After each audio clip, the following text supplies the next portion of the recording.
I feel it's going to be fairly, I don't know, I'm here for it. It's going to be just a fun, fast-paced occasion for a Thursday. It's going to be amazing. However, I have to say, for anybody who's maybe slightly apprehensive about drinking all 5 in one go, please make sure you savor them. You can save a little bit afterwards as well if you don't want to drink all 5 in one go. You want to have 1 sip or 2 sips of one, then leave the rest of it for another time. That's totally fine. Absolutely. And let's not forget, we've got screw tops on the drams, so you do not have to drink them all. They will save for another day. That is absolutely true. That's absolutely true. Amazing. So yeah, welcome along, particularly if this is your first pour and sip. So I'm Christy, this is Andy. We are essentially whiskey geeks and we love our live tastings. We have chosen, well, the pour and sip team have chosen really, some old favorites, some brand new releases. And the whole point of these evenings is that we get to sip and pour, but mostly sip, together and just get to explore some of these drams. We have got 3 guests as well. And yeah, are you looking forward to it, Andy? I'm looking forward to it a lot, I have to say. Malcolm Tucker saying good evening to those waiting patiently for the show to begin. The show, that makes it sound so great. I love that. The actor inside of me is really appreciating that. Not sure about trying 5 in a night. May get a little messy and it's a school night. Like we said, you really don't have to drink all 5 right now. If you want to just listen and then maybe have a little nose as well, you don't have to drink more, save them one for another day. Really, it's not a problem. It's up to you guys. Anthony Mullins, good evening. I know what you mean. Might not be at my best at work tomorrow. Chris Dagnan and I'm just post-COVID, so taste buds still recovering. Peter Gould, evening. I already bought the Mackmyra, even though I haven't tasted it as yet. By the time we get to this evening, I probably couldn't care less. Lol. Okay. I feel like now I'm unaware of time. Should I shut up? Maybe I should shut up. Let's get on. Maybe let's go with it. Just to say one last note, you'll have noticed the tasting notes in the box. I know some of you love these, some of you collect them, but if you are new, don't forget you can pop your star rating on the back and your notes as well. And we love to hear your tasting notes. So we probably won't be able to whistle through all of them in the same way, but put your comments and your tasting notes in the chat. And most importantly, your questions. We've got 3 guests. We'll reveal the lineup in a moment. So yeah, we want all your questions, all your comments, get involved. I can absolutely guarantee there's one pour and sipper who has all of these from the whole time they've been here and has written all their tasting notes. If you are that pour and sipper, please let us know, because I guarantee there's one of you, knowing what you guys are like. Definitely. So if you are ready with your drams, I'll give you the running order so you can prep. Just a heads up, I have some hilarious glassware. I forgot to bring my tasting glasses and my Airbnb does not have the appropriate things. Heathen. I know. But let's not forget, whiskey tastes great wherever you are. All you need is the dram, your taste buds, and hopefully good company. And a Glencairn glass. No. Indeed. Okay, first of all, so first up, we've got Andy's going to chat with Austin from Heaven's Door, which is very, very exciting. So we're going to go over to the US first, which is brilliant. I can't wait to hear about that. Then I'm going to have a chat with Daz about all things Fable, which I am so looking forward to. This is a whiskey brand that I'm really excited about, and I can't wait. This is batch 1. So yeah, we are hot off the press with that one. And then Andy, you're going to talk us through Arran. Yep. And then I'm going to chat us through Auchentoshan. Yes, you are. Touchdown in Scotland for some single malt. And then last but not least, I'm going to have a chat with Kev from Mackmyra, which again, I'm so excited about. Mackmyra is such an experimental distillery. I can't wait to find out more. So that is the running order for the evening. Ready your drams accordingly. Shall we get going? Do it. Let's do it. Right. Let's see if Austin is ready to join us. I think he is. Here we are. How are you doing, Austin? Hi. Hi, everyone. How you doing? It's really good to have you here. Welcome aboard to Pour and Sip. Thanks. I'm glad I'm here. Appreciate you guys having me. Yes, amazing. I'm going to leave Andy to it, and I will be sipping along with my hilarious tasting glass, and I can't wait to hear about it. I'll catch you guys in a bit. Bye. Have a good one. So where are we speaking to you from, Austin? So currently I'm in North Texas. So I'm in Dallas, Texas right now. Lovely stuff. So talk to us very briefly about how you got into your current role at Heaven's Door and what that entails. Sure. So before I started with Heaven's Door, I kind of started my bar career, kind of like most left college, thinking you're going to, do what you got your degree in. In the interim of trying to find internships, permanent career path of whatever, I started bartending. And I kind of fell down the rabbit hole because I got fortunate enough to work at an establishment that kind of treated what we did academically, and realizing that there are all these books. Well, back then there weren't many, but just enough to kind of entice, and fell down the black hole. From then, I went from beer to spirits to cocktails to cocktail competitions and so forth. And then in about 2018, I found myself in London for MIB's finals, which was amazing and wonderful. It was actually my first time in London, which was even more magical.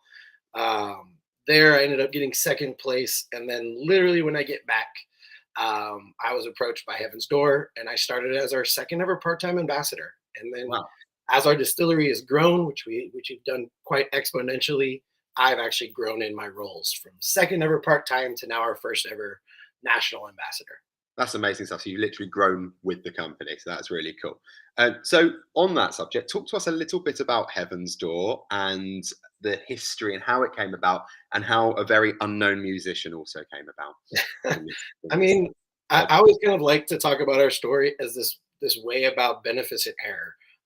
Mark Bushala, we have 3 founders, one of which being Mark Bushala. He was one of the founders of Angel's Envy with Lincoln and Wes Henderson, RIP to the father, as those of us who know. He started with that team, and then when they were taken over by a larger conglomerate, essentially bought, Mark decided to leave, mainly because he kind of wanted to continue this path of creating something that was his.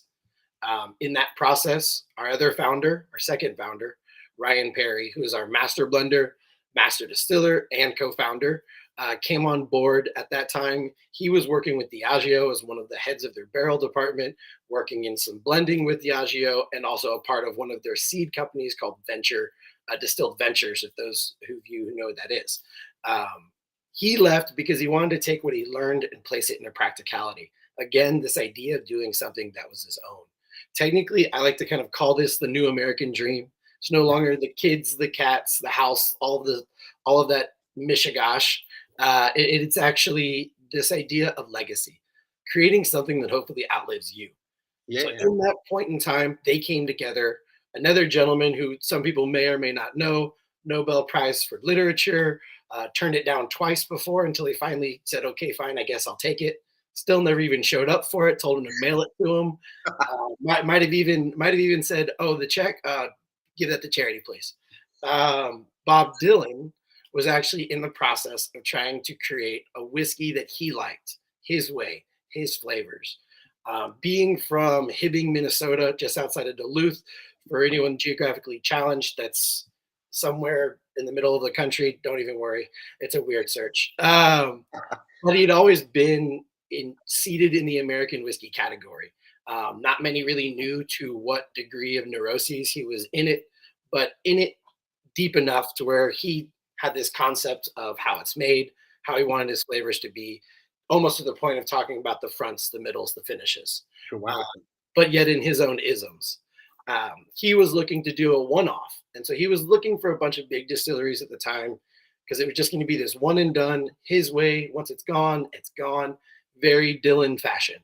Mm-hmm. However, when he sat down with Mark and Ryan, they all kind of had this conversation about the way they wanted to do things, kind of keeping true to form on what they wanted, which was the importance of what was in the bottle, always improving year in and year out. And so that really turned from being something limited time only to being a story that needed to be told 365 days out of the year. And that's really where we started going. We started distilling in 2015. We started bottling in 2018. Since then, we've been distilling in Columbia, Tennessee, about an hour southwest of Nashville. We now have a bottling facility 30 minutes north of Memphis. We've now acquired another distillery, which will still be distilling Tennessee-style whiskey in Kentucky, with 160 acres. And finally, for those who've heard about it, our Nashville tasting room, we are finally refurbishing the 160-year-old church with the goal of adding another still within that room itself in downtown Nashville. Wow. Did I read there's a tie as well to Bob Dylan recording something there? Not to that specific church. Sure. Okay. There is a church that he recorded in Tulsa, which just recently got refurbished. But not to my knowledge that church specifically had a tie to a recording. Okay.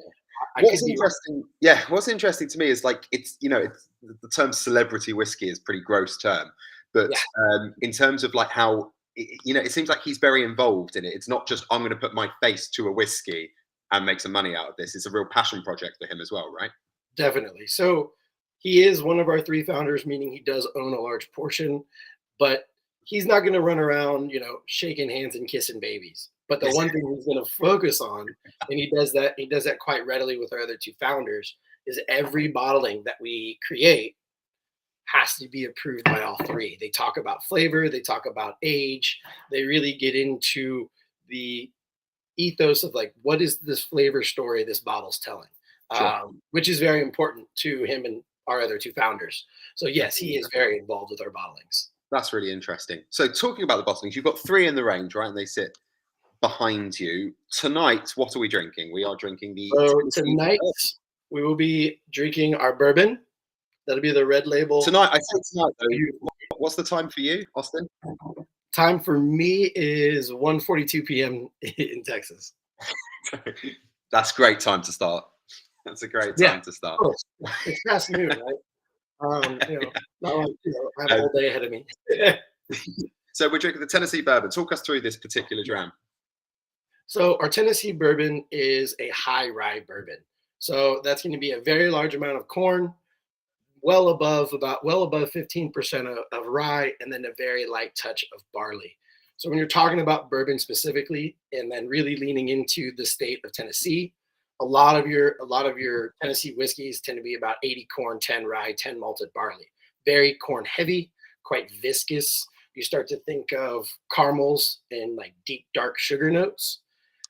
However, with our high rye, the flavor notes I like to lean in on a little more are more savory sugars, something similar to a honey, maybe a dark granulated sugar. About midpoint, you really kind of get a dry note, and that's coming from your rye and your barley starting to kind of have their say in the profile.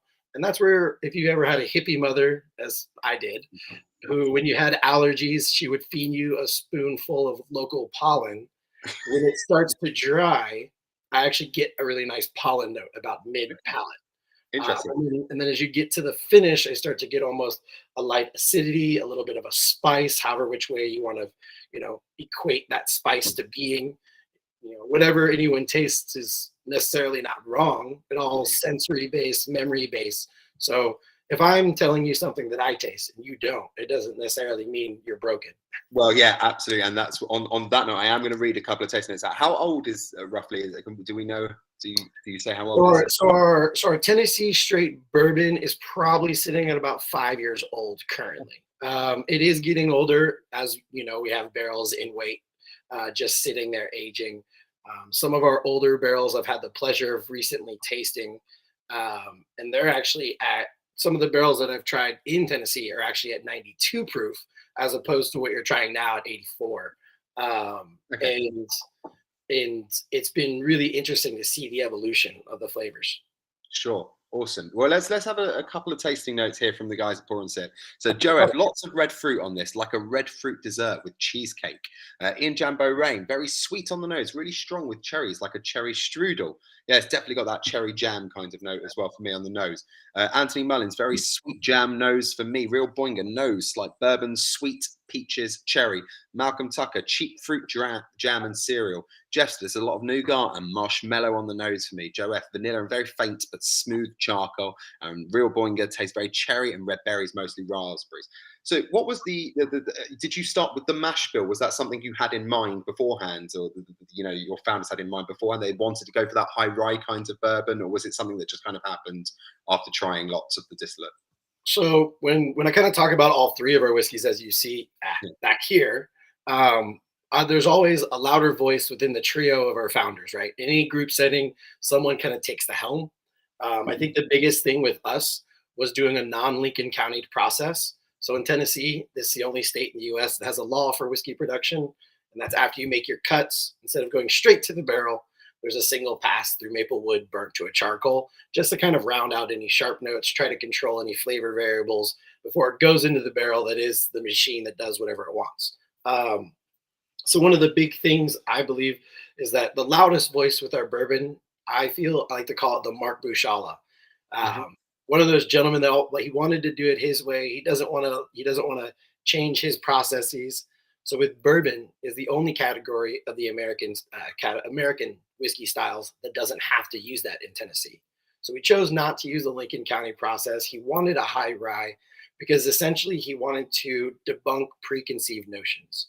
You think bourbon in the States, you think Kentucky, you start to think viscosity, high sweet points, burnt caramels, all of those vanillins and things along those lines. He wanted to showcase the category in a different flavor profile. And I think it was done well. It wasn't too abrasive to become polarizing, but it was just enough off the beaten path to hopefully surprise. Yeah. Okay. I mean, Malcolm Tucker saying he can taste the right touch of caramel, hint of fruit, ending on a peppery note. Real Boing at the finish adds some vanilla custard to the cherries. It's basically cherries throughout. Reverend Kevin Wright, it's a nice sweet bourbon, sweet cherry jam, warming. We're definitely getting a theme here on the cherry. So before we wrap this up, talk to us, because obviously with the distillery, you know, and these plans that you have going forward, what does the future hold for Heaven's Door? I mean, when we really get to it, we're just trying to continue our story. One, find where our voice really sits within this category of American whiskey. Two, trying to present things that we find intellectually enjoyable, as well as trying to grow what we carry. You'll notice changes coming in the rye in the next 2 to 3 years, changes coming in the bourbon in the next year or two. You'll start to see other bottle releases. We do things like single barrel releases for those that are ever curious about chasing that story. I like to call that kind of like a little micro dose of where we're going, because you're trying some of our whiskey at cask strength in that regard. It really is just trying to find our way of doing what we like, how we like it, and then hopefully kind of creating, you know, that enjoyment between one another. I always kind of say when trying whiskey, it's essentially interlacing our story with yours, and then hopefully that coalesces to something happy. Yeah, it does. Well, this is happy whiskey. This is I'm absolutely loving it. I have to say one thing is intellectually is that the bottle design is stunning. There is a little story there, isn't there, with the bottle design? There are. So one of the big things with our bottle, and we can even say the bottle may or may not have had to in 2018 be required to segregate itself from any other similarly named whiskeys. So it was quite interesting that we changed the bottle shape, and we actually took Bob Dylan has an ironworks company called Black Buffalo, and these are actually pieces that he's made himself. These aren't replicas of these. These are exact. Well, they are replicas, but they're exact replicas of pieces that he's made. And these metal iron pieces were essentially installations. Something he did as he toured. He would find these found metal pieces, send them back to his land, and create these pieces. Some big enough to even being ranch gates. It was just another avenue for him to stay creative, kind of keeping the creative gears turning. You're not always able to be writing, so you have to do something, because once you stop it, you might lose it. So that's why he actually paints and creates these metalworks. And we celebrate both of those on our core, and then his paintings in our bootleg series, our limited release series. That's amazing. And that's exactly what you're saying about finding your voice and stuff, and that place where you sit and where you stand out as well in quite a kind of compact market. These are the kind of little touches that make it a really unique product. And so that's really awesome. Couple more notes. Green tea is green. It's a very quaffable jam. Cherries coming through the longer it is in the air. Pepper in the finish too, which is rather nice. DS007 cherry, Bakewell on the palate, vanilla and caramel on the finish. I absolutely love this. It's been amazing talking with you, Austin, about Heaven's Door. I will invite Christy back, and I wonder if Christy has been dramming along. I absolutely have. And do you know what? I loved that cherry Bakewell note that you mentioned at the end. I think it was from DS007. That was so good and so accurate. I feel like there's a real like nuttiness and with the fruitiness. And yeah, that real lovely pepperiness. I'm really interested. You talked a bit about the Lincoln County process, and obviously that really sets you apart from others. I mean, Tennessee whiskey is so known for one brand that does just that. Is that something you think you'd ever experiment with, or are you just like, we're not doing that, that's our production choice, we're done with it? So we utilize the process with our other two whiskeys, just not with our bourbon, mainly because it's kind of one of those, you can use it or not, and because it's so heavily used throughout the state, it actually was passed into law, and I believe in 2013. However, the process was actually created in 1830. So it's really interesting how long the history is of that to actually be a state law.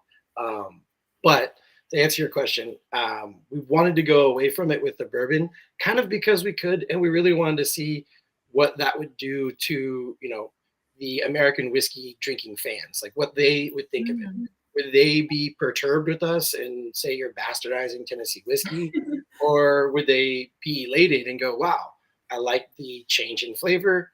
What was the answer? I mean, from what we've seen over the years, it's actually been a really positive response. It's quite wonderful that we've had the acceptance that we've received since 2018, even during the shelter in place moments we all carried. There were still some fans still going out and finding us, and we extremely appreciated that.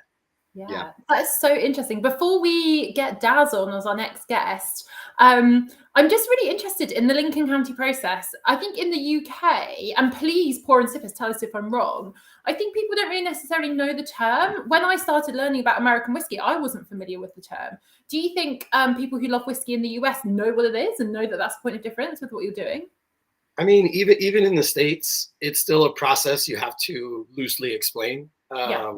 Mainly because it's not really talked about. Those larger brands that we know about that make whiskey in Tennessee, they use a lot of marketing terms like calling it a blessing of the whiskey before it hits the barrel with no explanation or content behind it. So I definitely feel like it's something of note to describe and explain to people just in a very base term to understand what that process is, what it's really doing to the whiskey.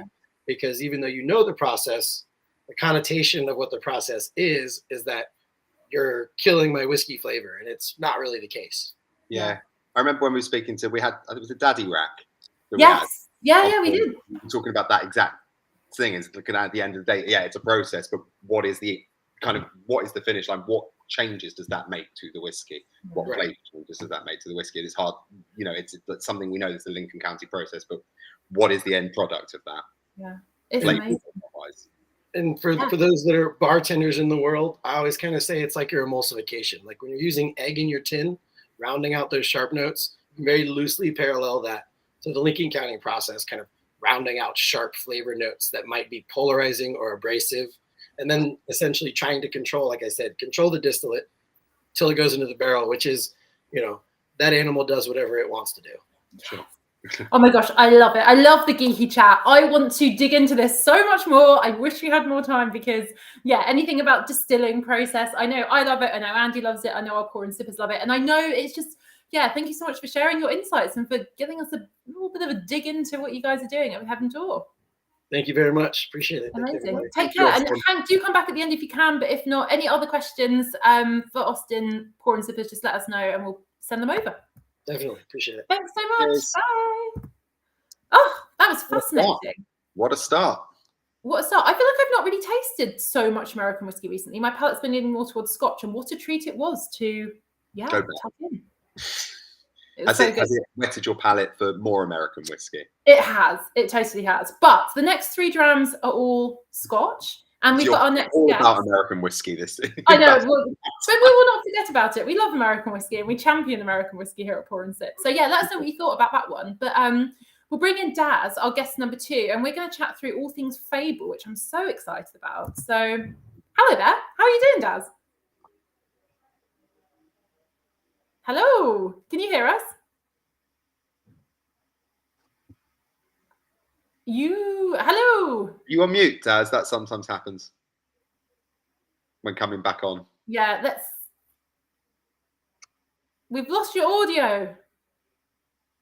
Have you got headphones plugged in? Give them a go at unplugging them. Nope. Don't worry, we'll come back to you. What we'll do, Daz, Andy, shall we have a chat through Arran and then we'll see if we can come back to Daz? Let's do Arran and then we'll come back to Daz, But we will come back to you, Daz, because I have so many questions about Fable. Don't leave us hanging. We'll zip you off and we'll come back to you in about sort of 5-10 minutes time. Good luck. Oh, it's us. It's us again. It's us again. How are you doing? Record my Arran. This is so unexpected. I know, it's so unexpected. I mean, it's the wonders of technology. I'm surprised this doesn't happen more to us, quite frankly, Andy. It happens. It's probably the second time, but it's happening. But this is a very professional show, and we've got this all sorted, so nothing's happened, no technical hitches. We've got a backup plan. Daz, if you can still hear us, maybe leave and come in again, and then we'll zip you in when we can. Absolutely right. Classic off and on again. Yeah. So everyone knows, I mean, I love Arran, by the way. It's one of my absolute favorites. Yes. And it's one of the very rare times recently I found that a rebrand of Arran has been one of the best rebrands. I love them. Arran was kind of set up in 1994, but the Arran Distillers was founded. And one really interesting thing about Arran, which obviously anyone who's been to the distillery will know, is that during the construction of the distillery, a pair of golden eagles built their nest on a cliff near the distillery itself. And golden eagles are a protected species, so the construction of the distillery was actually completely halted because of these golden eagles. But now they've become a big part, and you can actually see them on some of the bottlings of the distillery, and they come back many years to nest, and you can see them flying high above the distillery. And sometimes they do fly past on kind of big distillery occasions. The Isle of Arran, there used to be kind of 50, I think it's 50 distilleries on the island, but most of them were illicit and illegal distilling. And so Arran is the most recent one that's been set up. They are setting up another distillery in Auchentoshan. So, and Arran was set up in 1995, and we kind of think of it as a new distillery still, even though it's 1995. There's been so much, but I think it was one of the first kind of really new distilleries that started kind of in Scotland, kind of experimenting with new stuff. And it was so small that until recently, they literally were storing some of their warehouse, the racks in Springbank locally. It's due to a lack of rack room. Lack of rack room. That's a hard thing to say. Lack of rack room. That's a tongue twister. Lack of rack room. Now, another interesting fact is they had the Robert Burns range, and it's the only whiskey that is a patron of the World Robert Burns Federation and has created Robert Burns single malt, Robert Burns blended whiskey in honour of Scotland's national poet, and they're the only whiskey distillery that are able to use his image and his signature on their packaging. It's an island whiskey, so you might have thought it might be slightly peated. It's not. It's even though it started its life as a kind of non-smoky Highland single malt. They do now have a range of peated whiskey in the Mackmyra. But I mean, I'm a real big fan of Arran, and I think this 10-year-old is, in my opinion, one of the best 10-year-olds on the market in terms of presentation of a whiskey, non-chill filtered, no added colouring, 10 years old. It's a really wonderful whiskey. So yeah, should we get stuck into it?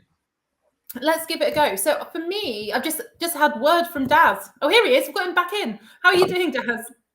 I think it's working now. Right? It is working now. I think I accidentally zipped you in. We'll come back to you in about 5 minutes or so once we've done the Arran. But I'm so glad you're here. This is excellent news. No, I'm happy with Arran. Arran's a great conversation. Carry on. Amazing. Apologies. Yeah. Amazing. I'll zip you off and we'll zip you back in again. Don't go anywhere. Amazing. That's good news. It's all right. We'll come back to Fable. I was going to say, so I've just had my first sip of this. It's so appley for me. It's like an apple extravaganza. I really love it. Absolutely. And actually, now you say that, there's a lot of people saying exactly that. Ian Jambo Rain saying he's seen the Eagles. I like an eagle. I've actually never been. Have you been? No, I haven't. I was going to say, I saw this pop up in the comments from Ian, and I'm like so jealous. First of all, to go to the distillery, it's one that's on my list. Also, if anyone's a runner, I believe they've got an Isle of Arran Ultra, which has also tickled my fancy out of interest. You've got to do the run and have the whiskey at the end. What is an ultra? Anything further than a marathon. It's a long way. A long, Who in their right minds is going to run further than a marathon? You. But if there's a distillery at the end of it, I'll take it. I don't know who's going to run a marathon and goes, do you know what I want to do? Run more. Run more. But I was also going to say, it's really interesting because tell me if I've got this wrong. I think the second distillery, the one down at Lag, is going to be dedicated to all things smoke and peat, whereas Arran is going to be dedicated, like it is now, to all things really orchard fruit, really like delicious, mouth-watering. Except for the only thing that they did was the Macri, which was the only thing that was peat. Exactly. But this is this new distillery. I don't know when it's going to open. It's been talked about for I can't. I think we might be soon. I don't know. I think it opened, if I'm not wrong, early, like just before early pandemic. So I think they're producing, but nothing's come of age yet. Is from memory. I could be wrong. So that's going to be the peated side of things. So they're literally taking over both sides of the island like this. So that is very exciting. Graham Lloyd Jones, delicate nose, hint of apple juice. Ian Jambo Rain always get a bit of tropical fruit on the nose with Arran, pineapple, mango. Ian Jambo Rain, agree with Andy. Good man. A great 10-year-old. Chris Dagenham, rice paper nose, says the wife. Rice paper, as in like. So for me, rice paper, again, please correct me if I'm wrong, I'm not a big baker. Rice paper is almost like some of the sort of cake decoration toppers you can get. And I actually really agree with that. I think it's sort of, I think for me, the rice paper, I'm really associating with like cake mixture sweetness, which I'm really getting on this. I think that's an amazing tasting note. That's very, very specific as well, and very, very subtle kind of note that you have picked up there. So that's pretty amazing. Christy, you look. Is there a handle on that glass, by the way? It's basically the hot toddies. I mean, it's kind of a whiskey glass. Bear with. That's amazing. The more I drink this, I really say this, and for all of you people that ask me on Instagram, this one I will put down. This is my like absolute favourites of kind of absolute staple of a bar. This should be in it, the Arran 10. It's just such an easy drinking dram. Joe F has also seen the Eagles and they were very impressive. And Graham Lloyd Jones, more and more apple. It reminds me of something. We'll get what it is. DH, an ultra must be 7 laps of whole island. I mean, I'll let you know. 1 year I will actually do it. I'll report back. Yeah, it's so interesting. I think just to shout out to Graham Lloyd Jones, he's saying there were these small apple flavored sweets, and he thinks this has the same nose. I'm so here for it. Just the orchard fruit apple vibes. Bonbons. Yeah, apple bonbons. And I also want to say, like, sometimes I think just before we get Daryl back on, I think we can be a little bit blasé. I know I can occasionally about age statements. So we're talking here about a 10-year-old single malt. And just a reminder that like 10 years for Scotch, this is like the minimum. There's whiskies in here that are probably a little bit older. And I think it's so well made, such great value dram. I just love it. I think it's absolutely incredible. That's what. So the bigger point is the actual price point of this dram as well. Yeah. It's such an amazingly made 10-year-old, and it's easy to overlook a 10-year-old and say, the Arran is, they do have older stock, and we are getting much older Arrans now, but it's still kind of a newish distillery, and a 10-year-old this good. I think it should be on everyone's bar. That's not forcing anybody to go and have to buy this, but I really do. Chris Dagenham, yes, rice paper. Wow, so you're all getting it. I don't know. I'm going to have to go and find some rice paper, to be honest with you, to give it a whiff and see. You get baking, Andy. Get baking, and you'll be all across it. I don't bake. I'm really sorry. I don't even watch Bake Off. That's how much I don't watch. No, I don't. Malcolm Tucker, palate definitely getting apple. Reminds me of my late wife's. Sorry to hear that. Apple crumble. Hints of cinnamon, but that may be through association with the crumble. Your uncle. I love it. Yeah, your Uncle Vanya Mackmyra was an interesting, subtle peated Arran, but preferred other Arran expressions. I do as well, and I have to say, if you just line up the port, the Amarone, and the Sauternes cask Arrans together, that's a great tasting, by the way. And I love that they do that with them. There's the sherry cask as well, non-age statement stuff. There's such a great range at Arran, and their bottles look real nice lined up, I have to say. With they do. Real Born gets a spicy peppery with apple persisting, finishes with a blast of spice. DH, Andy, it's going on mine, already ordered. You are very, very welcome, DH. That is what we like to see. Amazing stuff. Andy, thank you so much for chatting us through that. I particularly love the Eagles as well. It's like a beautifully appley springtime dram, perfect this time of year. And then knowing that there are Eagles around as well, I think it's just really wonderful. Cheers. Perfect. Cheers. Right, let's get Daz back. Fingers crossed for audio, because I think we've got a lot to chat about. Let's see. Yeah. Apologies. There he is. Yes. Hi guys, how's it going? Yeah, really well, thank you. Thank you for being patient with us for our last minute order shift. No, that was a nice little test of technology. I liked that. It was very, very enjoyable, and it was really nice to hear about Arran. I always think of Arran as the kind of oldest of the new distilleries. It's such an interesting story, and one that feels like a long time ago, but still, I'm sure they still feel very fresh into the game. It's still essentially a new distillery, essentially, but there's been so much that's come out since Arran. That it's now almost feels like Arran's kind of an established distillery, but it is still quite new in the grand scheme of things. Definitely. No, it's good. Fabulous. So we'll say bye to you for now, Andy, because we're going to chat through all things Fable for the next 15 minutes or so, which I'm so excited about. There's a lot to chat through. So we'll catch you in a bit. Please dram along. I'm going to ask you your thoughts when you return. Cheers, Andy. Bye, everybody. I didn't cut him off this time. Regular Pour and Sip viewers, I know that I try and wait just to cut Andy off very rudely, but he beat me to it today. So 1-0 to Andy. But anyway, enough of this. How are you doing, Daz? I'm good. It's nice to see you. How's it going? Good to see you. It's been a while. It has been a wee while. Yeah. We definitely caught up at the start of lockdown. I've probably not seen you since. You've been running around, mainly running, I think. Yeah, we've got to offset the whiskey consumption. Yeah, definitely. Yeah, it was nice to hear about the whiskies earlier, American whiskey, now on to Arran, and now we're going to talk about Fable, I guess. Yeah, exactly. So Fable, I mean, I've got lots of questions for you. I'm going to try and pack in as much as I can in 50 minutes. Yep. This is like, we're talking blended malt, but I want to talk about the brand first of all. So Fable's pretty new on the scene, I understand. So tell us a bit about the kind of the reason for it being, its USP, its founders, its journey so far. And tell us a bit about you as well, how you came to be involved.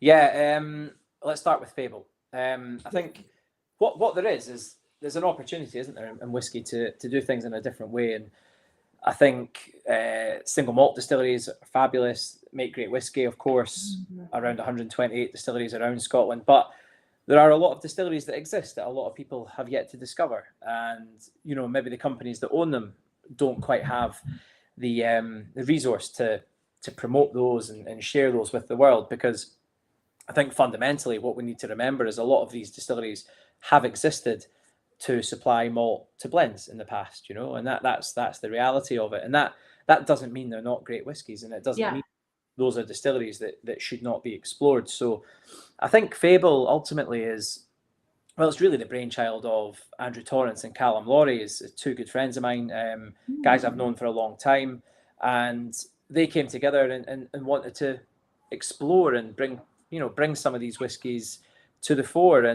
And what's fabulous about Fable is that they didn't want to just do that and bottle it as a whiskey. They wanted to bring a bit of animation. They wanted to bring a bit of artistic sort of creativity to it. And I think they did that in a brilliant way. So, I mean, my background, I've worked for Diageo, I've worked for Edrington, and I've worked for White Mackay, and I've worked on malt whiskey almost my whole career, really. And yeah, I saw it as a really good opportunity to come over and help the guys build Fable, not just the single casks, which is where it started, but also to pull together some of these casks to make some brilliant blends of malts. So yeah, that's I guess how I found myself here. It's amazing. I mean, you have had an amazing career. I feel like we've chatted Edrington and White Mackay loads and loads over the years, which is amazing. So it's so much fun to talk through this now. Yeah. I think for me, I've been nosing this a little bit while you're chatting. And what I love about blended malts, for anyone who's not sure what a blended malt is, it's essentially, you know, I think unless you're talking single casks, like single malts are a blend. They're just from one distillery. All the single malt from one distillery, like the Arran we just had, lots of casks from Arran going in together. Yeah. What you guys have done here, you've created a recipe for multiple distilleries, right? Yeah, basically, yeah. So we've got single casks, and it'll be no surprise. I mean, if you look at the labels and find out where the distilleries are from, a lot of them do come from what we know as the Diageo stable, and those are mostly the flora and fauna distilleries, what I call the B-side distilleries within the family, I suppose. So what we wanted to do was, I love, there's a couple of things I really like about some of these distilleries, and we'll come on to distilleries in a second, but let's just talk about flavour to start with. The few flavour profiles I really enjoy within whiskey is, one is like the savoury, the kind of nutty, spicy style. Those distilleries always throw out little surprises, and they can range from like salted nuts all the way through to kind of white pepper. And there's lots of flavour profiles within those that I find really, really interesting, really exciting, and super playful as well. And then the other one is, I guess, the sort of talking about distillery character, where you get fruity notes, all the way from orchard fruit right the way through to tropical fruit. And again, those are really brilliant because when you don't do too much with those, I mean, I've worked at Macallan and Highland Park, and of course at Dalmore, where it's all about sherry casks, and sherry casks are massive in flavour. And I mean, one of my favourite Macallans always was Macallan 15 Fine Oak, because it had that tea floral quality. It had a lot lighter notes, which you don't always associate with that distillery. So when I get the opportunity to sample casks, or I get the opportunity to explore new whiskies, what I like to do is I like to go and find the things I like. I think most people would do that. It's not saying that I don't appreciate those other flavours, but the flavours I do like, I'm always attracted to and I'm always drawn towards. And typically those are nutty, spicy, and light fruits, from orchard fruit all the way through to tropical fruit. So in batch one, that's really the focus here. It was about nutty, spicy, It was about some of those drier oaky qualities, you know, when we get some of that American oak coming through, but also a little bit of light fruit as well. And the combination of distilleries really highlights that brilliantly, I think. So when you look at Fable and you look at the blend of malts, what you're looking at there is, you know, lots of different cask types and things like that. But I think it's also about the imagery as well. So you'll see the crows coming together. You'll see the moon on the label here in batch 1. And you're also going to see, you know, these combinations of casks coming together to create brilliant flavor profiles. So it's a little bit of a combination of art and animation and also flavor profiles. I think it's a really refreshing way of looking at whiskey. I think blended malts are so, in a way, like under-celebrated because, like you say, it's like cooking. You're taking these flavor components and you're putting them together, and it's a real art form to create something that, like blended Scotch, which has obviously got grain as well. This is all malt, but it's something that's the sum of its parts. And when it's done well, it's magical. And I just, I think this is such a wonderful celebration. And that it's a great point, actually, that you make, because the ingredients are so important, aren't they? And the ingredients that we're choosing here, I mean, I'll be transparent with you. You know, we only have currently in our single cask program, we only have 11 releases so far, what we call chapters. And what we've done is we've picked 3 of those to feature in batch 1.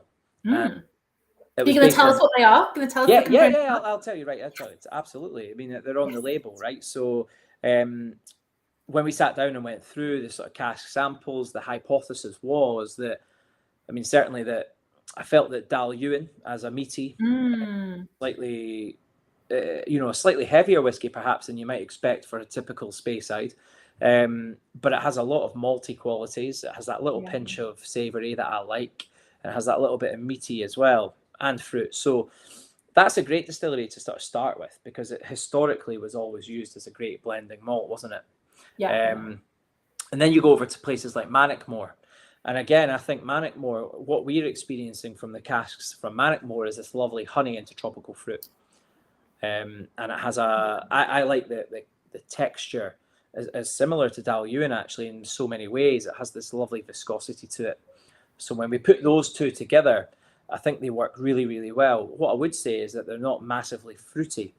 You know, they don't deliver big apples and pears or baked apple. You know, they don't really deliver lots and lots of that. But we do need a little bit of that. So I guess what we tried to do was to put these two together and bring in maybe 5 or 10% of Blair Athol, which is a great example of what I call it, the gateway to the Highlands, if you like. You know, you're going through Pitlochry and Blair Athol is there. It's a great fruity whiskey. I mean, 90% of it, probably 95% of it still goes into Bell's probably.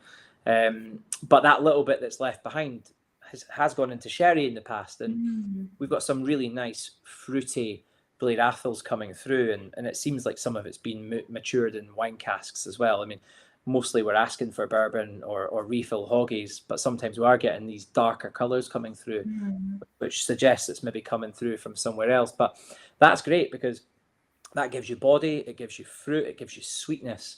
And, you know, I think everything's about balance. And the chap talking about American whiskey prior to us, he said very much the same, you know, and that's what we're trying to do. Is it's about creating balance, and sometimes a little sprinkle of this and a little dusting of that can make everything sing very, very well together. And that's exactly what we're trying to do with the Blair Athol in batch 1. I love it so much. Like, I feel like I love hearing about the component parts of blends. Like, I think, I don't know, it really helps. Like, it's like the building blocks. It's like an amazing jigsaw puzzle. And I'm just going to read out some tasting notes because people are loving this, which is amazing. Loads and loads of tasting notes coming through. Keep them coming in. So, real boinger, vanilla custard with a blast of spice to finish. We've got Anthony Mullins getting custard tart on the nose. Chris says their partner was saying that it's like a really nice soap, which is amazing. So I think you've got some of the florals coming through there. Jester, caramel cream, angel delight on the nose at first whiff, nutmeg as well. Ionis, for me, the nose is quite different from the palate somehow. It's much smoother than expected from the nose, which is really interesting. Yeah, I would agree with that. Yeah, I would really agree with that. And the reason why I would agree with that is because you get that spicy note, which is the promise of Dal Ewan, and probably a little bit of the Mackmyra coming through. but that Blade Athol giving you that softness on the finish. So yeah, that's unfortunately I'm a bit like a broken record. I love vanillas, I love creme brulees. Those are the characters I'm always drawn to. So it's no surprise to see those being called out, especially, you know, as we've obviously been heavily involved in pulling this one together. Yes, absolutely. Well, Peter Gould is all about the shortbread biscuits, caramel eclairs, the chocolate variety, and maybe some custard, which I love. And I haven't had dinner yet again, so it's making me very, very hungry. And interestingly, before I go back to blending, because I've got more questions for you, your Uncle Vanya says that Dal Ewan and Blair Athol make up a big part of one of his infinity bottles, which is very, very fun. And I think, yeah, if anyone's unfamiliar with the concept of an infinity bottle, if you've ever got sort of leftover bits and bobs, just chuck them in, see what happens every time. Make your own blended malt. Why not? Definitely. No, I'm a big fan of that. I mean, there's always there's a few things here behind me that I'm sure almost are close to finished. And yeah, exactly that. Just pop them together and see what works, and just sort of get a feel for it. I think there's a reluctance to do that, as there is with everything. You know, cooking, making cocktails at home. You know, people feel the need to be empowered with lots of knowledge and expertise to make these things happen. Quite the opposite. Blast away. Absolutely. Just a question for me, really, sort of to get your personal take on this. Like, do you think, I mean, Fable for me is a really refreshing way of looking at whiskey. I feel like you present stuff in a way that feels very current, and I love what you're doing with like the blended malts. I think it makes everything seem a lot more accessible. Do you think sort of other brands need to take this sort of approach, particularly talking about the storytelling behind whiskey rather than just talking about flavor, which I think we've done for a long time? I think what you guys do in terms of weaving the narrative and how about going beyond the distillery itself and to the experience of drinking whiskey? Is that something that you think we should be doing more of and that we should see more of? Yeah, definitely. I think there's definitely an opportunity to bring to life the culture of whiskey or the culture of where things are from. And, you know, that's not exclusive to how you make the thing.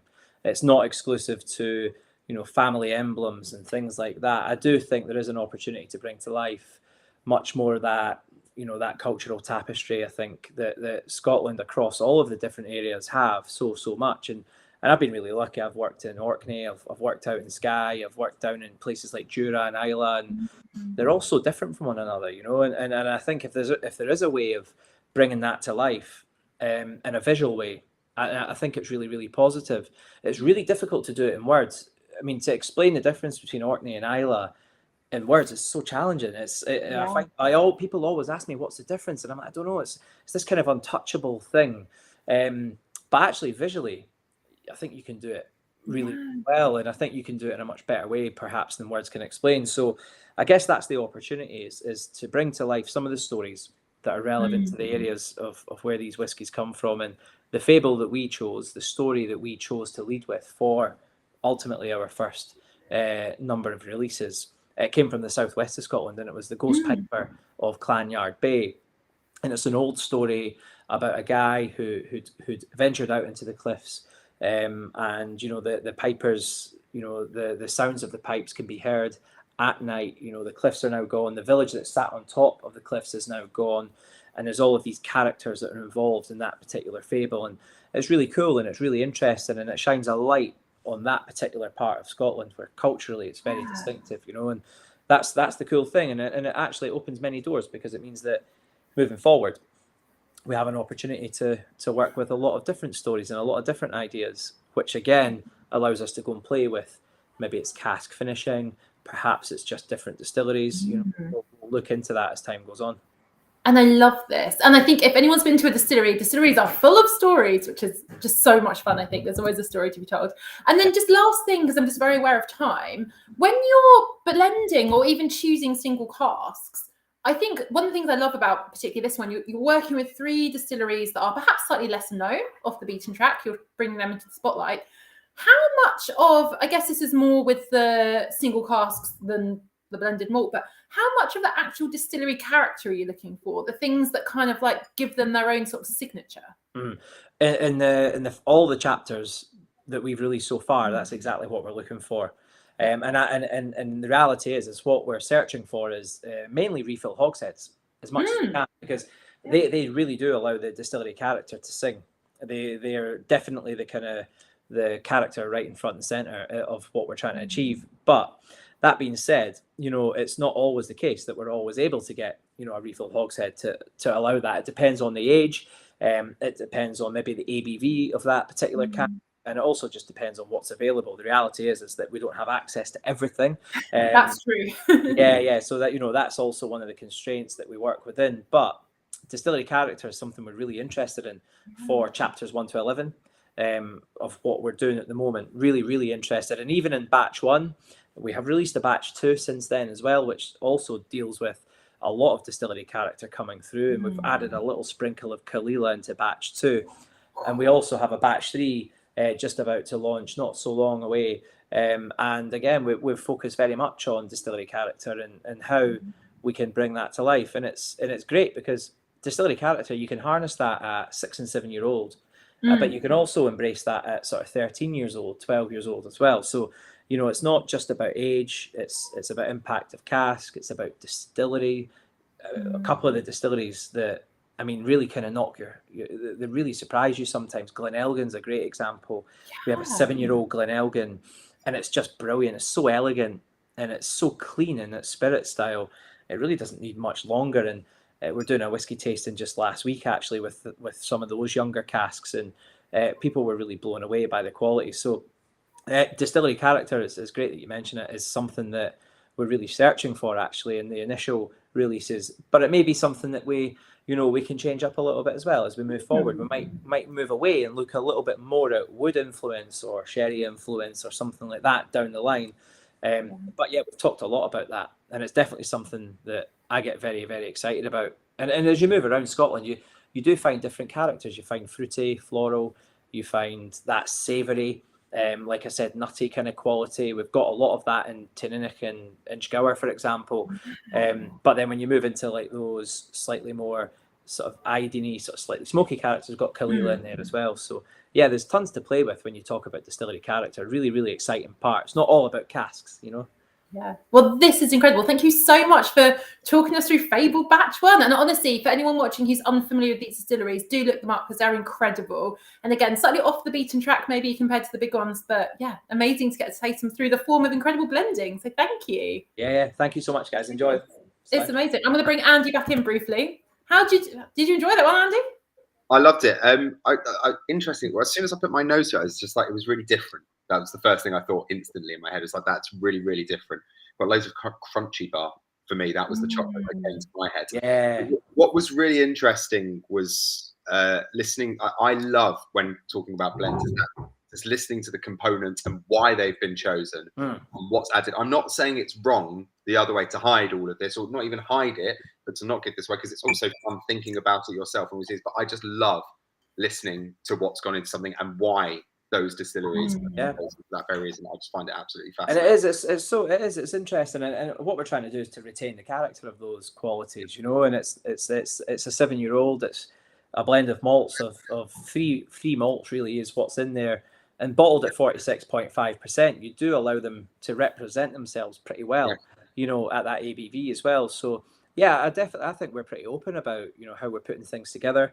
And you know, as we move through the batches, we want to talk more about that probably as well. So no, that's great. Thanks for your feedback, Andy. I really appreciate that, mate. No worries. I'll write that on the next tasting notes on the cards. That's the first thing I got, but yeah, amazing. Brilliant. Thanks so much, Dad. If you can hang on to the end and come back and join us for a chat, great. But if not, thank you for coming to hang out. Nice. See you later. Cheers.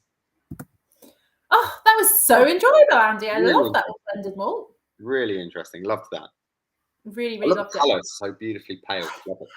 I know I've got a little bit still going on in my dram, but yeah, so beautiful. And I think again, you know, if they are unfamiliar distilleries, definitely look them up because it's amazing. I think independent bottlers and blenders, they suss out these incredible beauties, don't they? Shining a light on those things that we may not have, you know, those distilleries we may not have thought about, or, you know, just off the beaten track. And it's interesting to kind of bring them back into the limelight and just see amazing whiskey that we just hadn't tried before.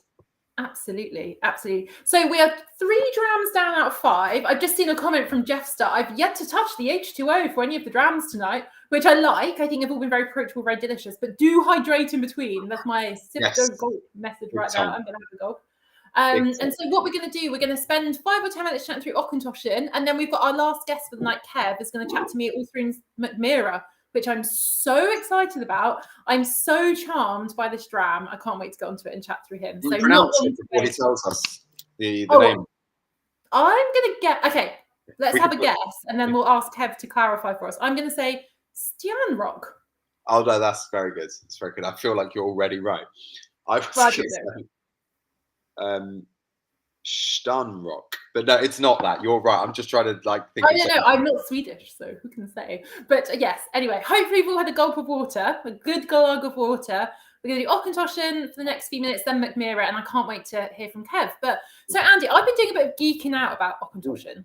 Yeah. I obviously am a bit of a distillation geek. I love chatting through and talking about and unpicking all the production. And this is still different. This is different, yeah. This is still different, as it says on the bottle. It's is that new? I don't remember them saying that before. No, I think this is a very clever little bit of branding right here. So yeah, my job title had a brand. We're doing a brand strategy for a moment, which is obviously interesting.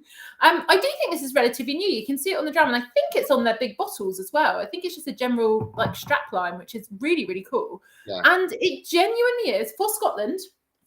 We'll add as a caveat. Distilled differently. As far as I know, I think it's the only active single malt distillery that uses triple pot still distillation in Scotland. I think that's right. Yeah, it's really unusual. So what this means, I'll get my WSET educator hat on for a moment. Think about pot stills as a kettle, right? So I think you've seen them before, typically very onion shaped. You've got your pot at the bottom, you boil it all up, goes up the neck, down the line arm, condenses. Do you do that first of all? Then you do it typically in Scotland a second time. You've got your low wines, you distill them again, then you get up to sort of 70, 75% ABV-ish.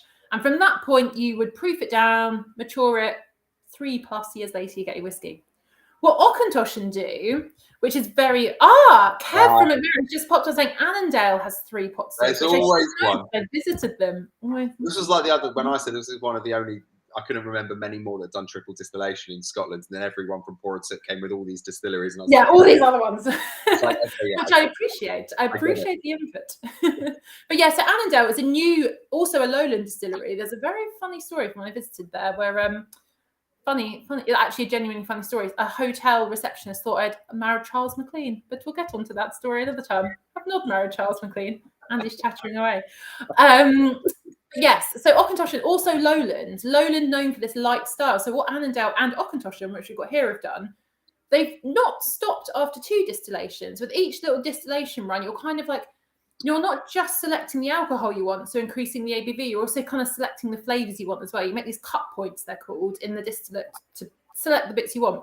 Before they do that, they distill it a 3rd time in one of these kettle stills, onion-shaped kettles, which means they get up to sort of 82%-ish ABV instead of 75.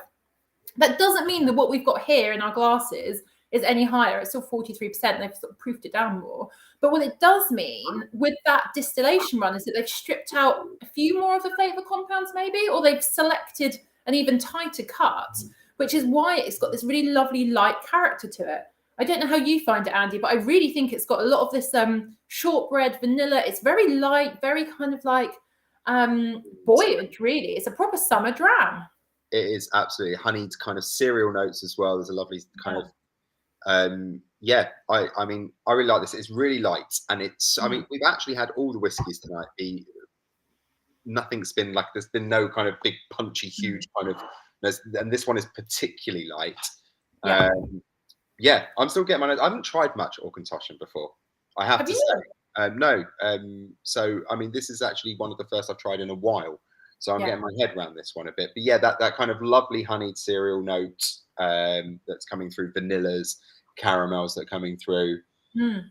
Maybe a little hint of something like peach is in there as well for me. Really nice. Definitely. I've not even tried it yet, to be honest with you. I've had a few little sips. There's something else that I really like about this one is that it's really kind of, for me anyway, very nutty, quite barley-y. It feels very much like cereal. It's like a porridge. It's a porridge whiskey. And that comes a little bit from a short fermentation. Sorry, Andy, what you say?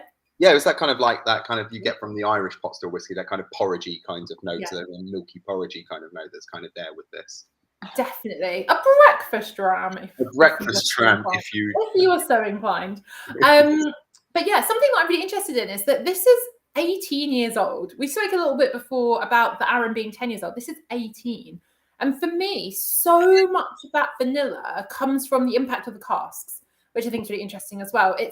They've not gone for like big fruit notes, big orchard fruits. I feel like Fable was kind of like, we talked a lot about the flavor. There was a lot going on there in terms of fruit and some spice. This is, for me, really championing the grain with some vanilla and a bit of citrus as well. It's very grain forward. So I think for me, I can tell why you like it then.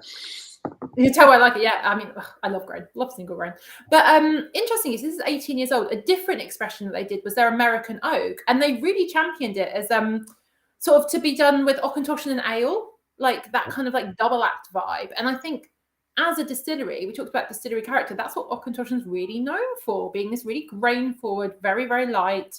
And yeah, interested to see what everyone thinks of it. I think it's so different. It really stands out to me as a light lowland malt that's so grain, barley, vanilla forward.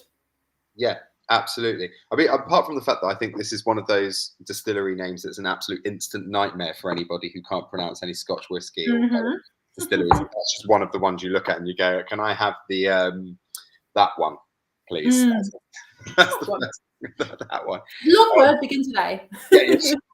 It's absolutely. But yeah, I mean, that kind of barley sugar notes in there as well for me. There's a little hint of orange maybe as well towards the finish, which is really, really lovely. But yeah, it's really light and it's kind of different. I have to say, I'm a huge fan of like all my favorite whiskeys being like that kind of Springbank. They have these kind of huge, kind of bold characters in them. The Ardbeg have this kind of punchy note that's a present. But I also love drinking whiskey like this, which is really light and balanced and really just well made. And you could sit with this for such a long time drinking it and uncovering new kind of notes and stuff that are coming out, especially the longer you leave it in the glass. Yeah, it's lovely stuff. It is. And you know what? I love an Auchentoshan highball. If you're going to lengthen out a dram on a hot summer's day, this for me is perfect for that. I can really imagine this would make a really good highball. It's got that kind of light, crisp, kind of fresh note that would really suit it. Gerard McNeely, smoky Jaffa cakes. Yum. I have to say, are you smoking your Jaffa cakes? Or is a smoky Jaffa cake exist? I have questions about this. I think I would love a smoky Jaffa cake. Tell us more. I need to know. I would love a smoky Jaffa cake as well, if I'm completely honest. Green tea's green Auchentoshan nose, honeyed pear drops, absolutely, as a syrup wrapped round hazelnut. Lovely note that. Malcolm Tucker, first nose, orange zest in cookie dough. Now let him breathe, getting my dad's pipe tobacco. Ian Jambo Rain, pear drop, nail varnish on the nose. Gerard McNeely, smoky Jaffa cakes, yum. I think you need to take that to the Dragons, the smoky Jaffa cakes. Yeah, do it. Ian Jambo Rain, very drying on the palate. Agree, it's very grain forward, biscuity as those. Yep, absolutely. There's a really cereal note. Malcolm Tucker, palate more orange, light brown sugar, light spice, finishing on wheaty flavors. Yeah, I really love it. I think it's really interesting. And for me, I think the joy of whiskey in general, I was about to say Scotch, but no, whiskey in general, we're going to Sweden next. It's just this amazing spectrum of flavor, what you can do with it, how you can play with it, how you can drink it. And I think, yeah, for a summer jam, let's not forget it's June, we've got the longest day of the year coming from the Northern Hemisphere, which I presume most viewers are. Yeah, it's beautiful, really, really stunning. And yeah, I think sometimes with lighter drams, we can think of them as like beginners whiskies, but I think there's such a purpose for them. I agree. Yeah. It kind of always has that entry level thing, but it's like kind of like, no. It's like there is a time and place as well for lighter drams. It doesn't always have to be huge sherry cask or huge cask finish or huge smoke. This is like, it's kind of like, I don't know. It's just like a classic whiskey, for me, if I want it. It's a classic dram. It's a summer sipper. It would be good for a beginner. I have to say, but it's not specifically for a beginner. I just think this would be a nice one if you weren't really into whiskey to try, because it's light and fresh, crisp, aromatic, lots of honey, lots of cereal notes, vanilla, all of the lovely things that we like. I agree. So yeah, I'm interested in what everyone else thinks. We'll bring Kevin in a sec to go to our fifth and final dram. We've got a few tobacco notes coming through. Ionis has just said, once the nail polish subsides, they're getting honey and tobacco. Green tea is green orange peel on the finish, hence a slightly drying effect, I suspect. Otherwise, like the grainy feel. We just had Austin pop up on our chat here saying that he's ordering Jaffa cakes now. Absolutely do it. You will not regret it. Is it a cake? Is it a biscuit? Is that another argument for another time? We want everyone's views. We'll have this at the next pour and sip, whether Jaffa cakes are a cake or a biscuit. Anyway, enough of that. We could go down the rabbit hole. But carry on. But yeah, especially for our friends across the pond, who I don't know how prevalent Jaffa cakes are in the US, but we'll let you get involved to make your own minds up. Amazing. And lastly, Graham Lloyd Jones with a chestnut is a good shout. Yeah, I love it. I love it indeed. Right, let's bring in Kev and we'll wrap up the Scotch for the evening and we'll take a little trip over to Sweden. Hi Kev, how are you doing? Hi guys, how are you? Hello. Yeah, good, thank you. How was your evening? Thank you for being very patient. I know, it's fine, and forgive the Swedish accent. Authentic, fully authentic. Where are you joining us from today? I actually am based in north of Birmingham. So, long story, coming from central Scotland, joined the Air Force, did 22 years in the military, settled in the Midlands. Amazing. And now I'm representing Sweden. How does that Sweden. I'm not sure Scotland will let me back in, but I will. Oh, I'm sure they will. I mean, we love the Mackmyra, so it's a lovely, colourful display you have behind you, Kev. I wonder if it lights up. Should we do it again? I love it. Disco drams. Good, isn't it? Yeah, I want to program it so it stops on one square, and wherever it stops, you've got to make a cocktail from that thing. So. It's like, that's perfect party, isn't it? What am I drinking tonight? Tell me. Close your eyes. Amazing. It's perfect. Right, I'm going to... Oh, no, before I zip Andy off, we're going to get you to answer the question that we both posed earlier. How do we pronounce this whiskey? Okay, so again, not Swedish. I've had to learn this myself, but Stjärnrök. What? Please repeat. Exactly. Stjärnrök. Stjärnrök. That's really unexpected. But don't... I swear, if any Swedish are watching tonight, I humbly apologise, but that's how I was told to say it. Okay. That's so interesting. So it's almost like the S and the T is silent, and we're going to go for like Juan of almost Spanish J. Yeah, pretty much the way I've done it is Quaarn, that Quarn, or K-A-R-N, Stjärnrök. Honestly, I would have had 100 guesses before even getting anywhere near that. Yeah, I'm waiting for the phone to ring and the text messages to go off. What? Yeah, you're telling them all wrong. No. Well, I feel like I've learned something already, so this is wonderful. So yeah, Star Smoke. At the end of the day, easiest way to do it. Star Smoke, and that's so romantic. I love it. We'll get onto the Star Smoke shortly, but Andy, we'll bring you back in a bit. Enjoy the Stjärnrök. I will enjoy that. That's very good. See you later. Amazing. Thank you for clarifying. I usually like to win a contest with Andy, but I think we both lost that one. So there we go. It's a draw. But how are you doing? How's your day been so far? Yeah, no, good. Just been getting ready for this. I brushed my hair. I was going live tonight, so I thought I'd brush my hair. It's fine. I'm looking forward to it. I've been busy sampling, not sampling too much, but the Stjärnrök for tonight, but also our new Moment release. Yes. Yeah, we had that. Our last one, the Verve sorry. Yeah, it's came out about 2 weeks ago. Oh, I love it. Do you know what, Mackmyra? I hope I'm saying Mackmyra right. Some people say Mackmyra, some people say Mira. I'm in the Mira camp. I'm in the Mira camp. Perfect. Something that I love about this distillery, I'm going to ask you some questions about you, but just to get out there where you said it. So experimental, so many fascinating releases. I feel like if you're a whiskey geek, you simply have to follow what Mackmyra are doing, and you will just love it, I think.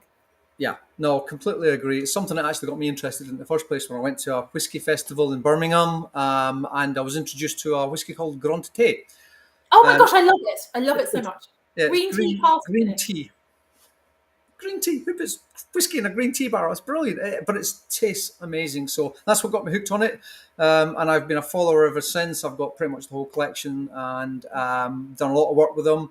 We did a 3D tour and stuff like that when we actually been over to I've been over to the distillery, and so much fell in love with it that when the chance to become a brand ambassador, I snatched their hand off, to be fair. So. Amazing. So tell us a little about you before we get into Mackmyra, because there is a lot to talk about with this one.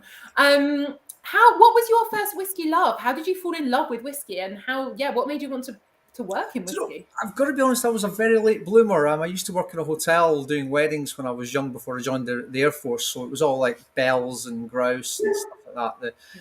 As I now look at it, the entry level whiskey from that. But it actually, for me, I wasn't a big fan of that type of whiskey to start with. But I've got a really good brother-in-law and sister-in-law who are mad fan. I mean, their collection is just out of this world. And they gradually started giving us drams at Christmas, like 20 bottles or 24 drams at Christmas, that type of stuff.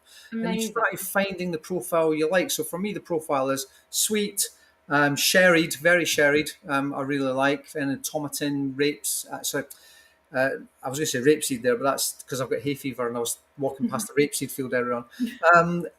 Raisins, dates, that sort of deep, dark fruits that I absolutely love. And to be fair, that's quite a lot of Mackmyra, but also the fact that I'm not a big smoked peat fan, but the level of smoked peat inside the Mackmyra side of things is absolutely fantastic. It's just about my level, so.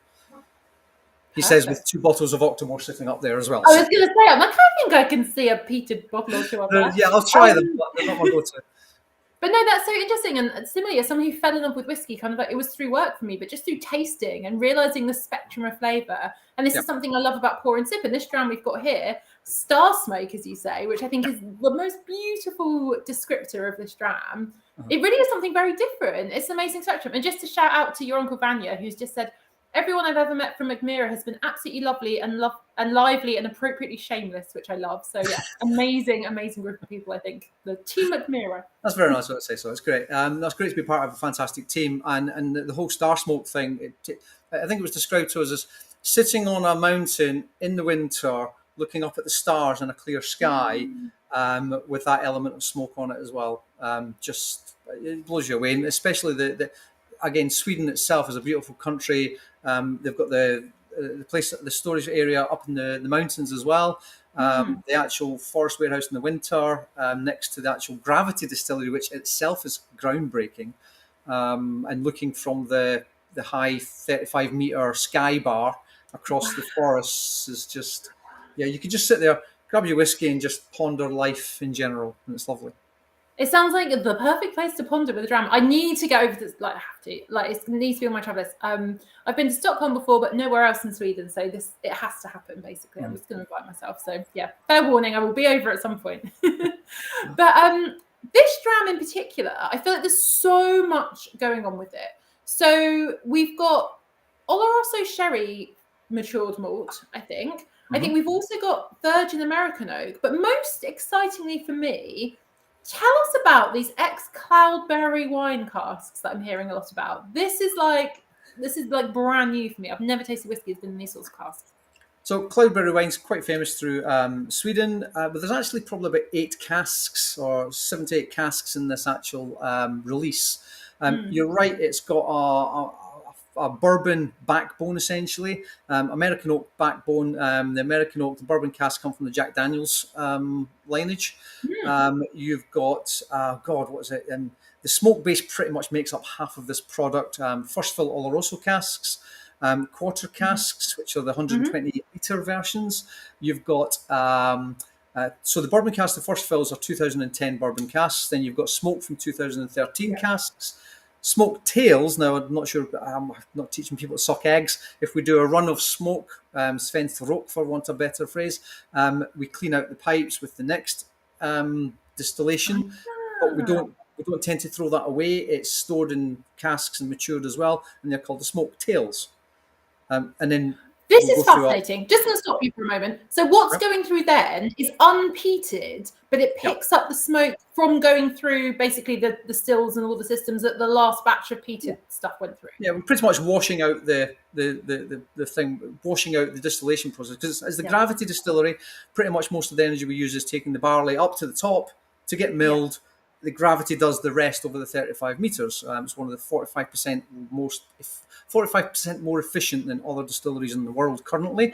Although there is one going to be opened in Edinburgh sometime. Yeah, possibly. Yeah. They're working on that. You mentioned it. Yeah.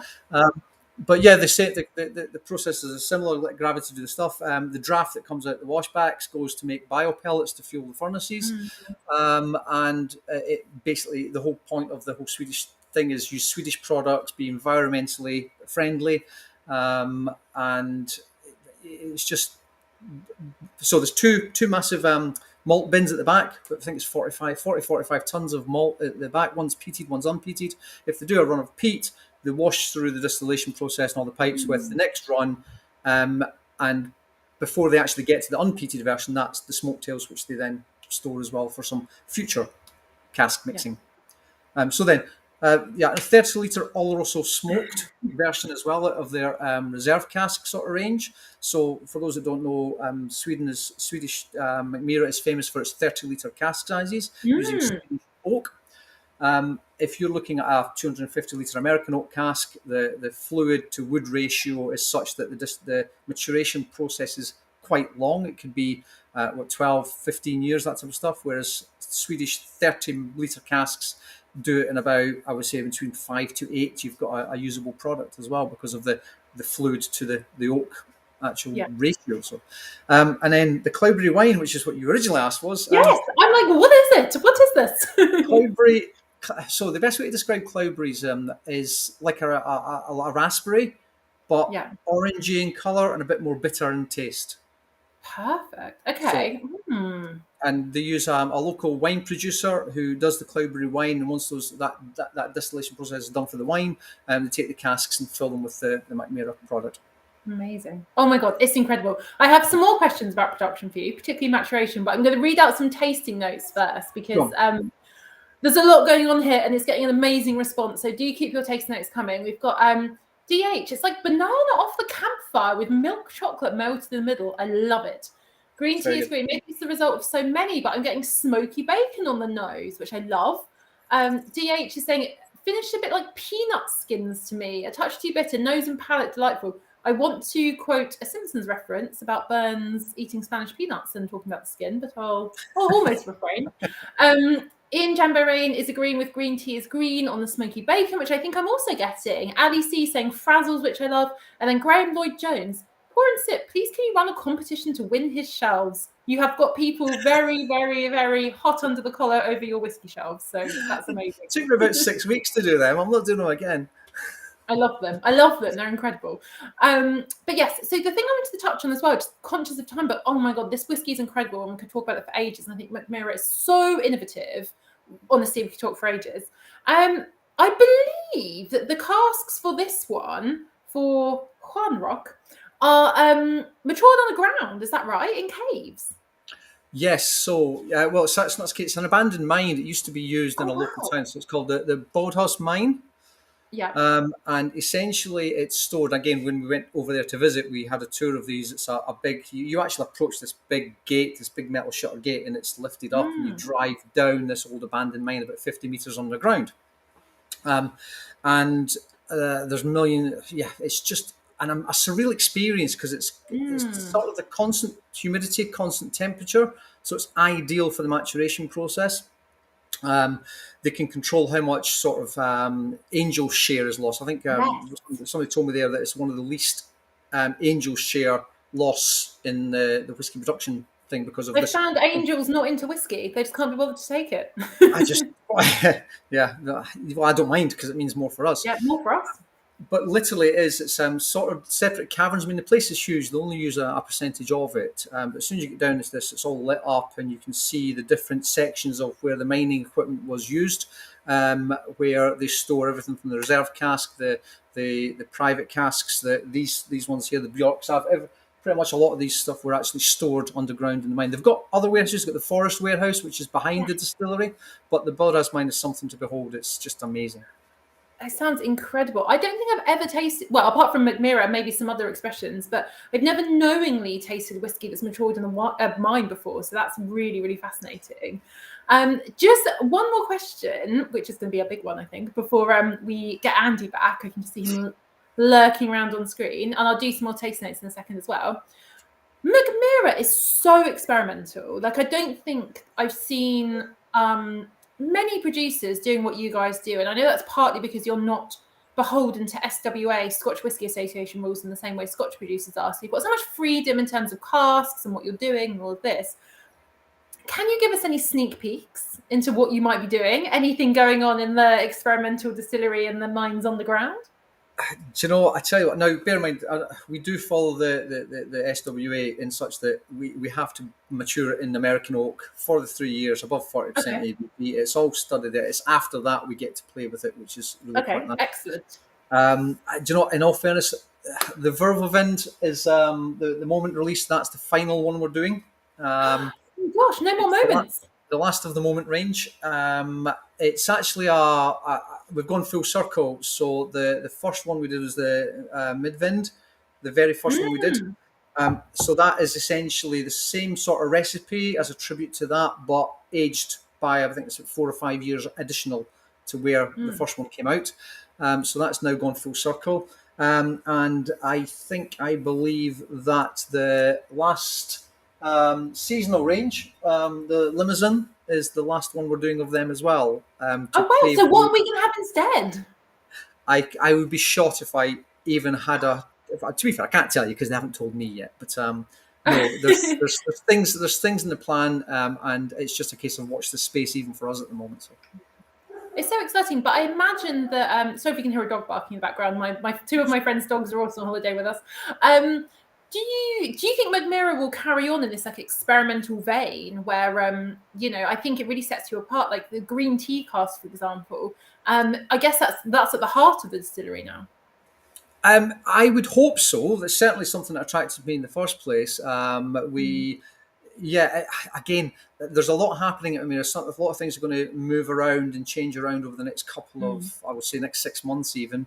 But literally, these are decisions that have been taken over the past couple of weeks, so it hasn't filtered down to us properly yet. I would love to give you a hot goss, but realistically, it's so new. I just couldn't tell you.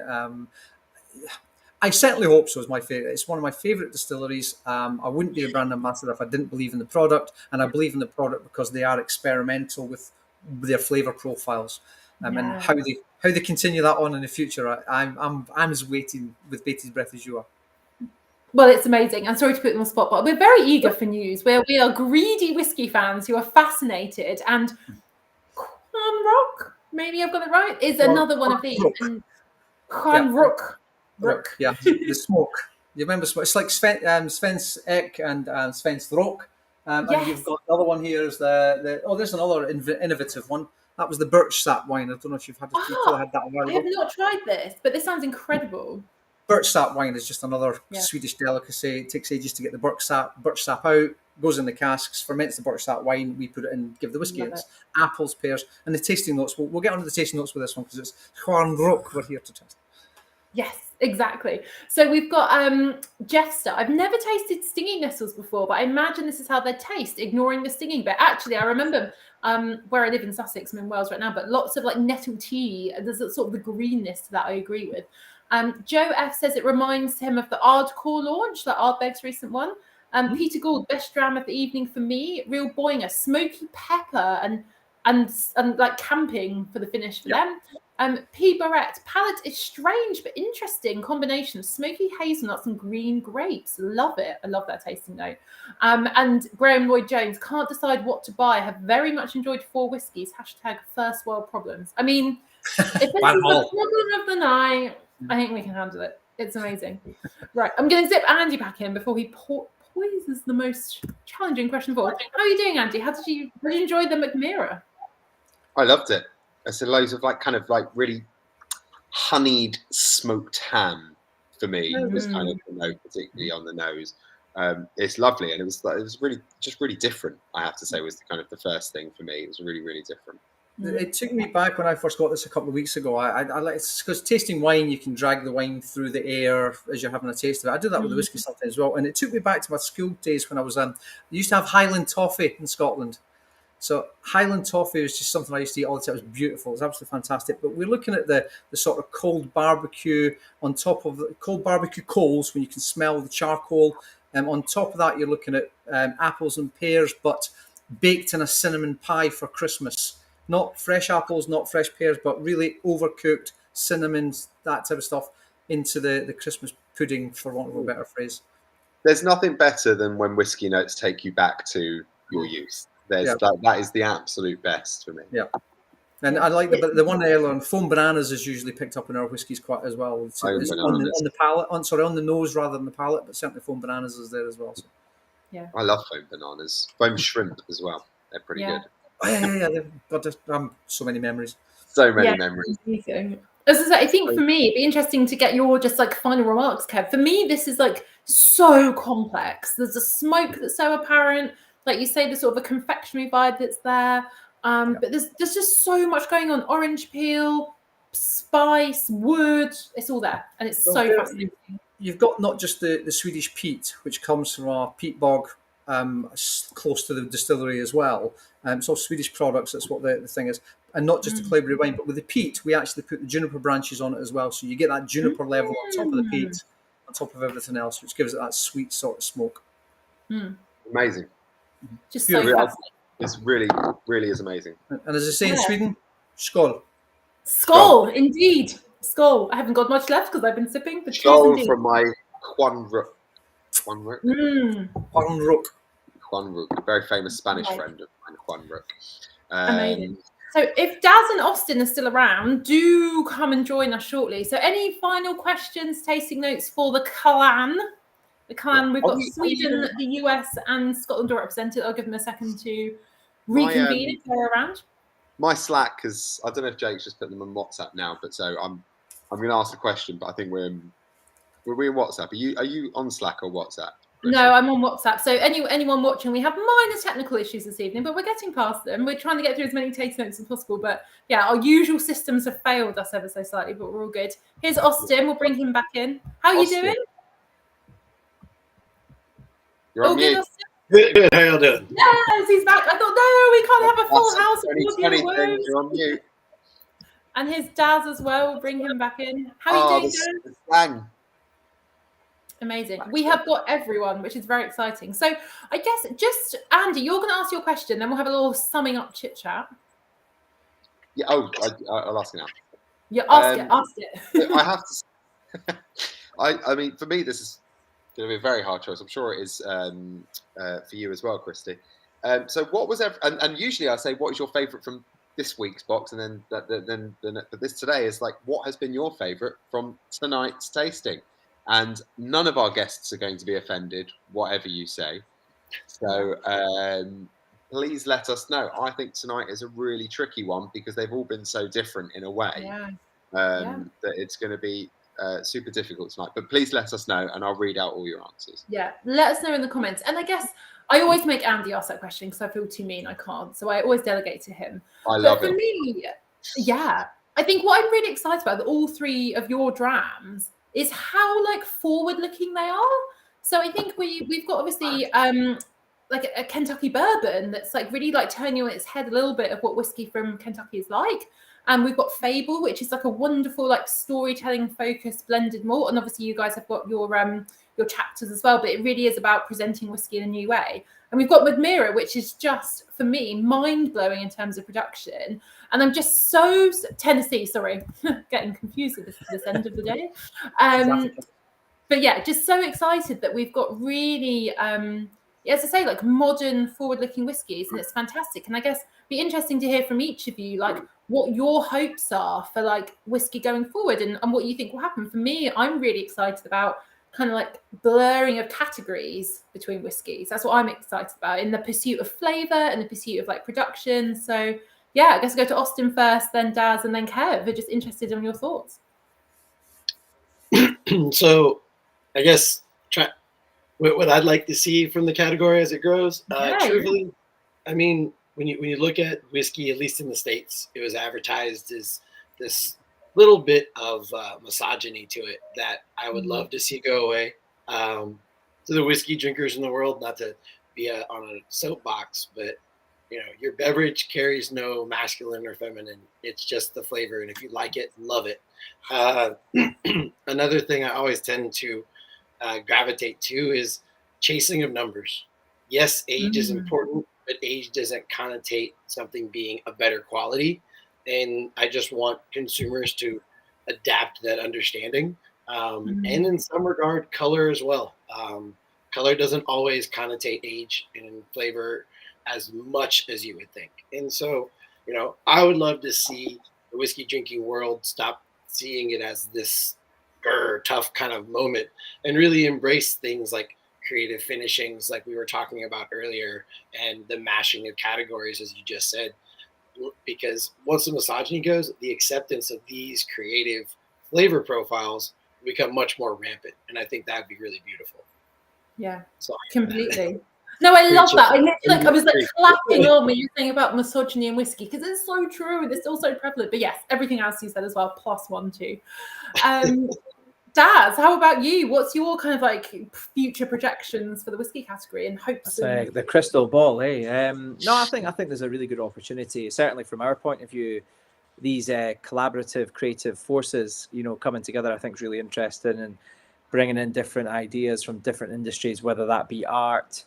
We've been talking a lot to people recently, a couple of guys in the coffee industry, you know, how can we bring them in to share some of their techniques and things like that. So yeah, I think being quite open-minded, open to new ideas coming from out with whiskey sometimes is quite, you know, it's quite refreshing.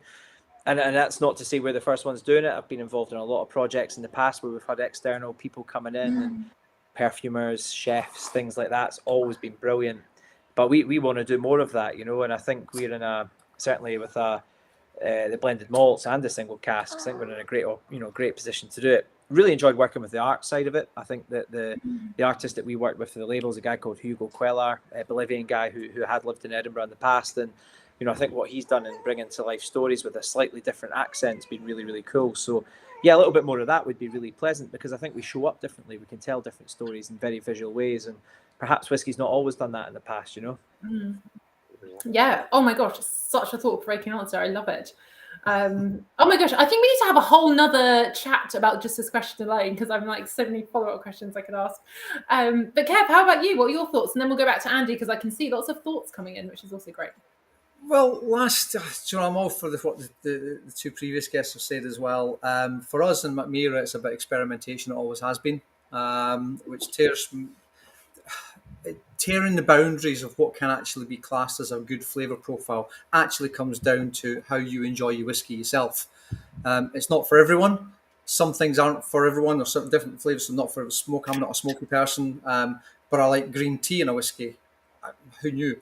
So experimentation, breaking boundaries. One thing I would urge is that I think the last count is about 35 brand new distilleries under planning or planning permission at the moment. So it's not, I don't want to dilute it too much, because I can see it growing as a bubble and a bubble and a bubble and then bursting. And I don't want that to happen. So it's maintaining that sort of creativity, but not forgetting the core ethos of what single malt, blended malt is at the end of the day. So when do you keep brewing it and then it stops becoming a whiskey and goes back to becoming a beer flavoured with whiskey? Difficult one for me, I'm not sure, but I love the way we just keep tasting different flavours, different berries, different profile stuff. So difficult question, that one. That's a good question. No, I love it. Honestly, I want to geek out with you guys for ages. Why are we not in a bar right now where we can just have another dram and carry on the chat? That would be the dream. Austin definitely can't be in a bar with us. I know, sadly. Right now. Talking of very hard questions before we leave, guys, you may want to cover your ears for this one if you don't want to be offended by which everybody's choosing. Mike Baghammer has already ordered the Fable. Chris Dagnan, the Swedish win it today for him, or Birmingham wins it? Was it Sweden? We'll stick with Sweden. Sweden on the way to Birmingham. Gerard McNeely, Auchentoshan, Malcolm Tucker, Mackmyra, Arran, Fable, Heaven's Door, and then it's Mackmyra, Arran, Fable, Heaven's Door, then Auchentoshan, Mackmyra and Arran for Simon. Joe F. Mackmyra's favourite tonight. Jester, Arran, Ian Jambo-Rain, Fable, Arran a close second. I'm going to read out some more. Ionis, favourites tonight were Heaven's Door and Mackmyra. Malcolm Tucker, well, the Mackmyra has disappeared all 30 millilitres. Sad face. Anthony Mullins, I can't believe I have bought the Heaven's Door. This is the second month you have changed my mind on what I thought I didn't like. A lot of the time with Pour and Sip Austin, we've had people who kind of been apprehensive about bourbon, or maybe hadn't tried much American whiskey, let's say. So, and we've pretty much nearly a lot of times changed people's minds. So this is an example here where Anthony Mullins thought he didn't like this particular category and has now just bought the bottle himself because he enjoyed it so much. So exactly. Your Uncle Vanya, single malt wise, Mackmyra Bourbon Heaven's Door. blended malt Fable, spot on. Mike Baghammer, very tempted by Mackmyra and Auchentoshan. Peter Gould, Mackmyra for me, but tonight enjoyed all the others. Arran 10 is an old favourite and always pass muster. Christy, do you want to carry on with some of these? Yeah, definitely. I'll give it a go. So we've got Paul. Mackmyra is very different. It's great. Already like the Heaven's Door and Arran 10. Graham Lloyd Jones is giving a +1 to you. Again, Austin, agree about whiskey is not masculine age comments. Jim Smith, my favourite is Arran, but Mackmyra is intriguing. All were good. Ali C, all good whiskey tonight. Mackmyra, Fable and Heaven's Door, all the most interesting. Arran, the old favourite, which I'll stop up on. We've got Arran #1 for DS007, followed by Heaven's Door, Mackmyra, Auchentoshan and Fable. And then Daz is always spot on, #subscribe to what you were saying about, when we were chatting earlier. So that's amazing. I feel like all the whiskies showed really well. I had a wonderful time tasting them all. Such delight. If you're watching and you want to bag yourself a bargain, don't forget to head over to the Pour and Sip members store. There'll be discounts all round. And an enormous thank you to our guests. What an evening. I can't believe we've got through 5 drams. I've got my trusty And we're all still standing, I think. Still standing. Maybe some at home who aren't, but I think and we had a flash of the disco lights as well. It's amazing. flash of the disco light. Yeah. Cheers, Amazing. everybody, and we will Thank see you you so much, everyone.